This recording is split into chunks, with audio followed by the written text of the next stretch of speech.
especially in the US, where the insurance market or the healthcare revenue cycle management services itself are very complex. Let me tell you that United States is not one country. It's actually made up of 50 states. Each state has its own regulation. So it is more complex than we can imagine here.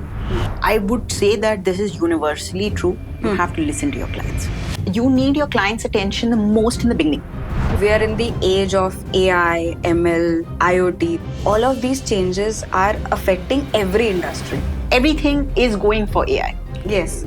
You either ride the wave or you sink in it. Yeah. So the better angle of it, the attitude with which you must look at AI right now, in my opinion, is how to ride it better. Upskilling is art. Making sure our people are being able to use this and come ahead of it. Yeah. In fact, we're a industry favorite to pick people from. You know, there's a very funny incident. I keep telling people that MBC has created more entrepreneurs than Shark Tank. Because so many people tend to believe they can also do this. Yes. That they have gone out, ventured, and been successful at their own goal.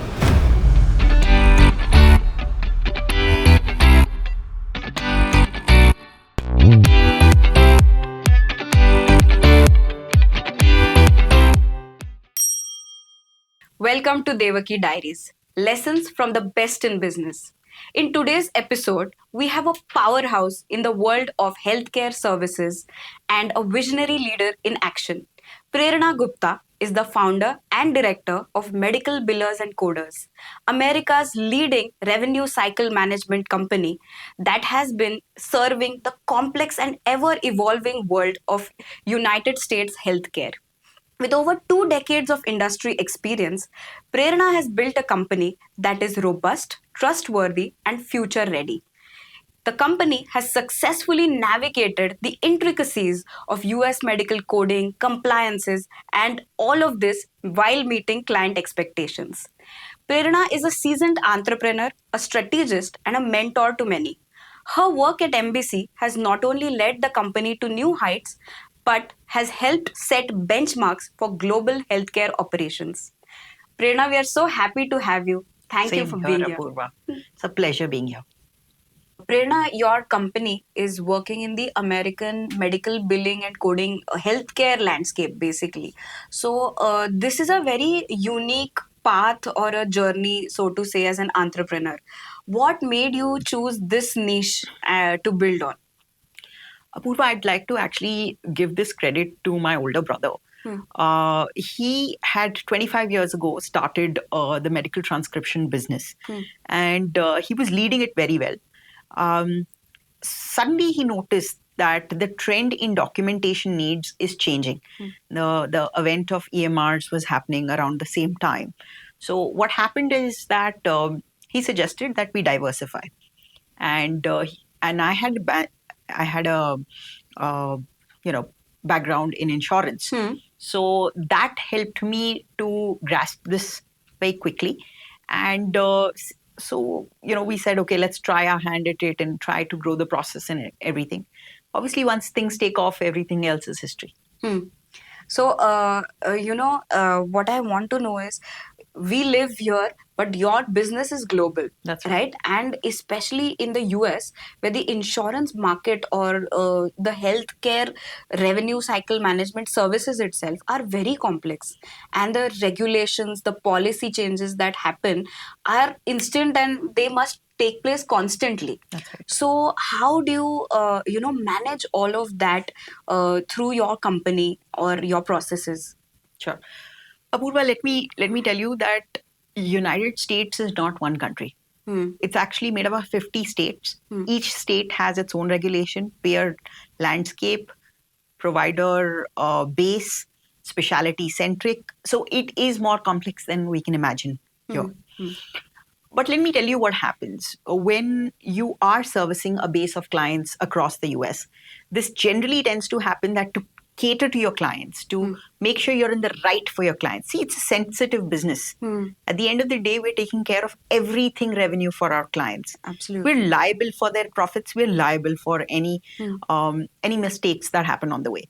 So we have to be, and we are absolutely accountable for everything we do.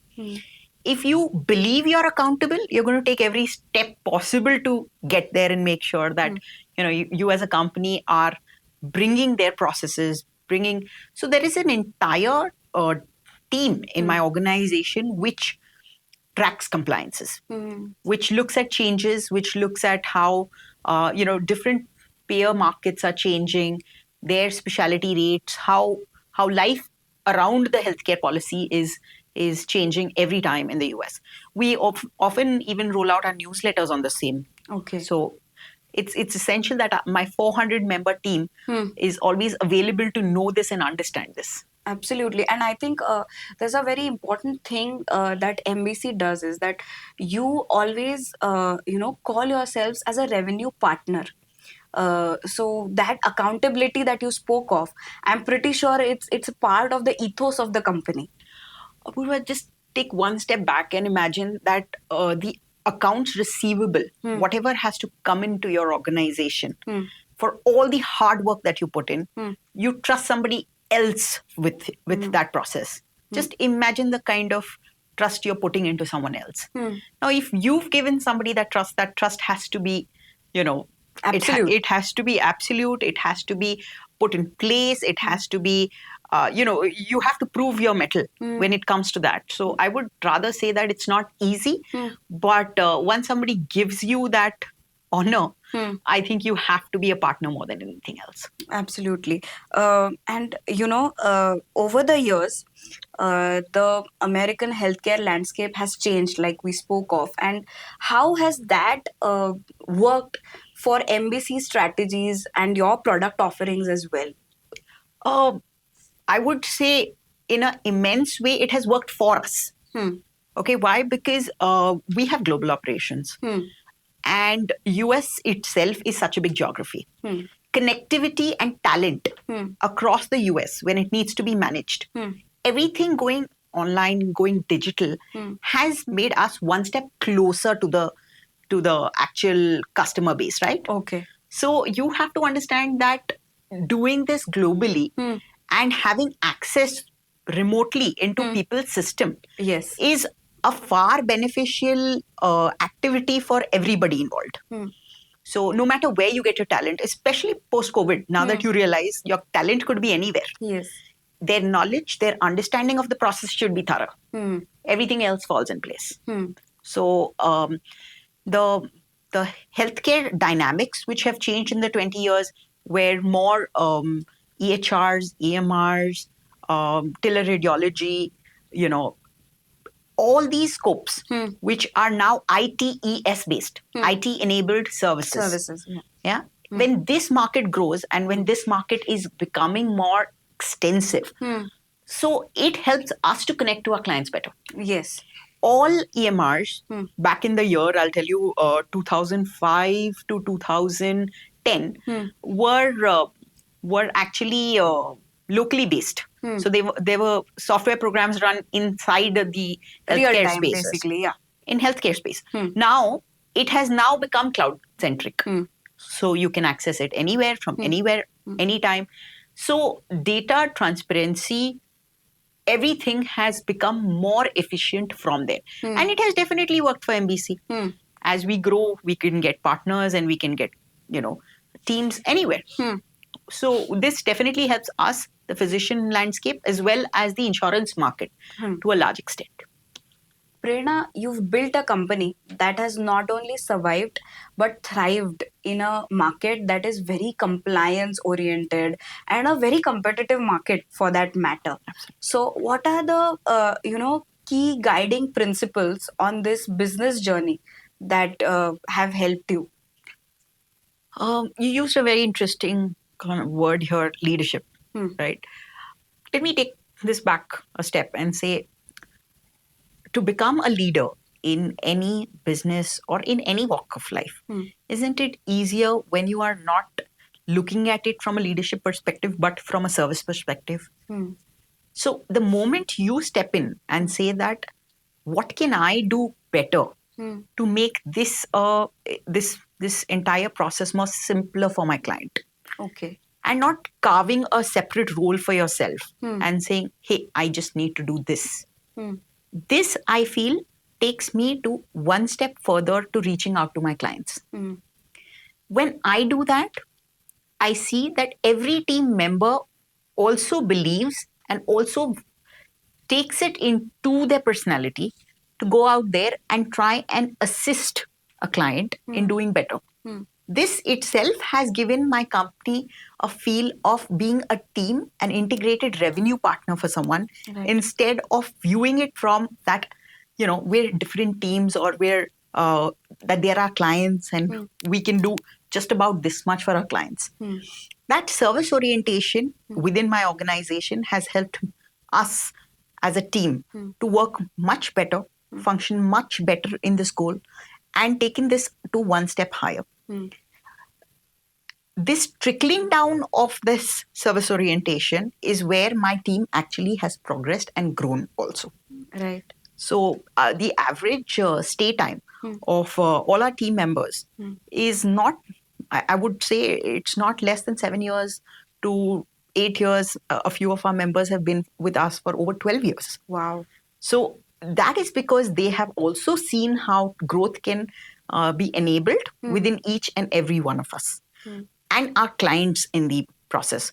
When our clients get this, I would say seamless service, their revenues grow. They are in a better position to acquire or expand their services to patients. Right. This is, I feel, the universal law of growth, right? It's very organic. It is. And I think the underlying fact, while you called it service orientation, I would call it empathy. The empathy that you feel, that, how can what I do help you grow better? I think that has been shaping how you lead, as well as how your team serves. I'll tell you what, empathy is an emotion at the end of the day. And every leader, every organization, the day they imbibe empathy, it definitely shows in the kind of service they deliver. Okay? So it's a part of the process. It's not, it cannot be isolated. Right. Okay? The day you think, I'm a business owner, if I was in this place, what would I do better for this person or for this process? I think that itself gives everybody involved a much better perspective of how you can grow together. 100%. So also, I know this is a very cliche question, but I'd still like to go ahead and ask you that as a woman entrepreneur, are there any challenges or are there any biases that you've faced on this journey that you've overcome? By the grace of God, I would say that I have always viewed myself as an entrepreneur and not as a woman entrepreneur. Maybe it's because of the way I was brought up, with a lot of equality, with a lot of orientation into the purpose of what you're doing rather than how you need to accomplish that. Having said that, being a woman entrepreneur is not easy. There are stages of life where you have to take a back step. There's maternity, there's marriage, there is movement. All of that is a part of this process. But I don't want to label any part of my growth or any part of MBC as something that is being biased or not being able to go for something. Right. So I was never, see, again, I would say bias is something that one feels. Challenges are obviously there in every workplace. Whether you look at it as a bias or a challenge is up to you. Right. I feel that. I mean, there are growth opportunities everywhere. Obviously, this being my own business, I could shape it the way I wanted it to. Maybe others who are a part of this process may not have that liberty or luxury. Right. But I don't want to put them down because they take a lot more effort into, overcoming those challenges and being a part of the mainstream. Yes. So I don't think I can take away credit from any woman who is trying to make a work-life balance here. Right. I would say that I have not faced anything just because I'm a woman, but challenges were plenty and will always be. Yes. It gives you some kind of a kick to move ahead, right? There's always a goal then that can be accomplished with that. And some people who believe that you can't do it, that's a great motivation factor, which tells you, no, I can. Yeah. So you push yourself one harder, step more than what you would ideally if you didn't have. Obviously, the kind of support I've had from everywhere, universally, is also beautiful. My friends, my family, people around me, my teams, everybody. At some point in time, they didn't let me feel like I'm doing something wrong by taking a step back. Okay. During even maternity. That's very important, actually. Very important. Yeah. And what I've seen through that is that when I came back stronger. Okay. And the people I led during that time, and they were the ones who were holding the ship while I was away. That was a different kind of a confidence. Yes. Okay. Though I always say that if you are an entrepreneur, you never stop being an entrepreneur. Right. So even in my short maternity break, I would always be curious as how things were going, and if they needed me anywhere or things like that, they just tell me, stay away, please. Calm down. Calm down. Yeah. So I've had a great support in line and action. I wouldn't say there have been no challenges, but see, if you're but running, they are not stereotypical. Yeah, I've never taken them as stereotypical because obviously the mindset I come from doesn't just end with a label here and there. Right. Yeah. So if you ask me if there's ever been an opportunity where I was not given an opportunity because I'm a woman, I would say thankfully it's never happened to me. Okay. That's wonderful to hear. Let me explain how this works. I'm working also with another progressive company or a progressive industry. Yeah. Healthcare in US is formatively very, very strong on women's shoulders. So they don't believe women can't do things over there. Right. Or if this can't be led. In fact, I've been given credit a couple of times that you're managing this very well for my age and for my gender. Yeah. I mean the fairer sex, but so be it. So, you just spoke about the market there or the society as well around the industry, right? So, while scaling your operations globally, what are some principles on which you built so that MBC has long-term client retention as well? You have to, I would say that this is universally true. You have to listen to your clients. Okay. There are insecurities which come with somebody else handling your money, the reporting, the transparency, and reaching out to them. Right. Universally, we will not go ahead with a client who doesn't have time to meet up with us. Okay. Because if they don't have the time to meet up with us, then one day or the other there will be misunderstandings, and then there will be gaps, and then they'll think that we've probably hidden some loops from them. Right. So on principle, we make sure that if there's an account manager on our side who has to interface with the client, we literally make it an emergency in the client in the association if somebody has not shown up for 2 or 3 weeks consistently on their meetings. Okay. So weekly meetings, making sure that they understand our reasons for our hiccups, our delivery delays, or any information, lack of information that we need from their end. We try to bridge that gap before it's too wide. Okay. So the one thing that we do is we listen to our clients. We make sure our clients are listening to us. Because you can't have a partnership if you are saying, they need this, they need that. I also need some basic documentation needs. I need process flows. I need them to be a part of my process as well. Right. So, at the end of the day, we don't have a magical wand. We're not going to be able to, change the way they work or change how we collect for them unless and until they're a part of the process. Yes. I may not be like a rigorous process, but at least participation. Yes. And looking at what we do and how far we go to achieve that for them. That makes a huge impact for us. It's a very important point that, when you said that it's not a one-way street. It's not. When you call it a partnership, it truly has to be that collaborative that these are our requirements as well and they need to be met for us to help you succeed. Absolutely. So I think that's an important point that a lot of us, when we are building our business and especially in the initial stages, right, where you might even not feel like approaching the client and telling them that this is what I need from you because you feel a certain kind of pressure to just deliver. I would not agree, Apurva. The reason is you need your client's attention the most in the beginning. Because they don't know you, you don't know them. So until you come together and build that trust in the initial stages, there might be times later when some representation from your client might show up on a meeting. Right. Okay, that's part and parcel of what it is.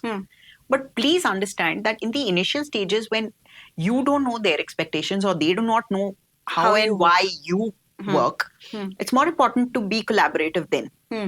Okay, then in the first 30, 60, 90 days, what we've noticed is that once they start seeing the flow of money, the actual delivery of processes, the way things are moving ahead for them, the transparency that they are expecting is being delivered.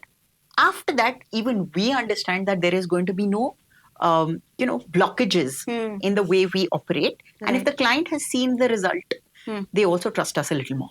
Yes. So I absolutely, ask anybody to be a part of this process when they are starting off. Okay. To work alongside your client a lot more that time. They may not have the kind of time. You may sound like you're trespassing, but at the cost of that, you must. Right. And this is universal, no matter what industry, you're working. Yes. Any service-oriented industry, this is definitely something that you can try to see, because it's at the end of the day more about human interaction, right? Yes. Yeah. We are in the age of AI, ML, IoT, all of these, buzzwords, and all of these changes are affecting every industry. I'm sure that they also affect the healthcare industry. So, how is MBC working in sync or ahead of these changes with your line of work? So, Apurva, I'm just going to paraphrase what you were trying to say, and then you can confirm. You're saying AI is everywhere. And how is it doing in the US healthcare space? Yeah. See, the more complex a procedure or the more complex the dynamics of the industry, the more AI is more effective over there. Okay. Right? So in healthcare, and that to the administration side of it, it's a boon. It's definitely a boon. It helps you to take the mundane out. Right. Whatever the tasks which can be automated, must be automated, should be automated, are automated. Let's put it like that. Right. Okay. That taken care of. A lot of people ask us, how will it affect the back office operations? Would you need lesser people and things like that? I always come back with one example where I say that the advent of one technology has never taken away jobs, has just brought in more jobs. See, I agree that the lesser administrative part of it, okay, the keying aspect of it, the submission part of it and all that is, but the more analytical part of it, right? Okay, the more action orientation, all of that has given us so much more service value that now we're in a position to handle the same client with lesser people, but in a better manner also. The quality of service. The quality of service is definitely improved. Having said that, as payer side automate, we also need to automate on our side to make efficiency and effectivity more better. Yes. There's no two ways about it. Right. So if you ask me, is this like a clash of the titans with robos and humans? I'm just going to go with one statement and in the entire space, saying that artificial intelligence is important. Human intelligence is more important, because at the end of the day, there needs to be somebody looking over your process to make sure that you're doing better than what you were doing before. Right. Okay. Yeah. So we need more skilled people. Upskilling is our job. Making sure our people are being able to use this and come ahead of it. Yeah. In fact, we're a industry favorite to pick people from. Okay. So it's very simple now. People, trained people, good people who understand this process. Plus, we have this more open mechanism of everybody can learn anything. Right. So it's not like if you were a certain biller, you can't do another job. Yeah, you're forever stuck in that lane. That never. We believe that if you've understood that, and if that's not challenging enough for you, move. move, take up something more challenging, it'll help you. Right. Now, I'm telling you, doesn't this kind of an attitude always garner a better effect than artificial intelligence and saying you're redundant now? Yes. So our people are not redundant. Our people are progressing. There's a very funny incident. I keep telling people that MBC has created more entrepreneurs than Shark Tank. Because so many people tend to believe they can also do this. Yes. That they have gone out, ventured, and been successful at their own goals. So no harm here. I would say that understanding and being ahead of the AI game would definitely, because it is complex. Yes. It is time-taking. Everything is going for AI. Yes. You either ride the wave or you sink in it. Yeah. So the better angle of it, the attitude with which you must look at AI right now, in my opinion, is how to ride it better. Okay. So use them as your tools, like master them, embrace them, and just like keep going, and keep growing with it, basically. Apurva, is there another choice? No, it's a ride or, like you said, you ride either perish, doing it. But the more holistically you look at it, the better it is for all of us. Yes. Also, in that same vein, I want to talk to you about how, when building a global business, right, one of the important things is your digital presence, right? So, whether it's your social media, your website, your SEO, how have all of these things contributed to the growth of MBC? I'm going to give this credit to one of my partners, Mr. Sandeep Sugla. Back in 2011 is where he inspired me to take this game forward and said, you're going to be found in the US only when you have a great digital presence. Okay. And I go by his words. We started a sales engine back then. And it's been 14 years. I would say 15th year running in a way. I can't thank him enough, and I can't explain the effort that we have put in. But today we are present in all 50 states, in so many cities, in so many specialties and super specialties, that becoming a market leader was not optional. Right. Okay. So a lot of people have come to us and said that sales strategy has helped us boom in our business. Right.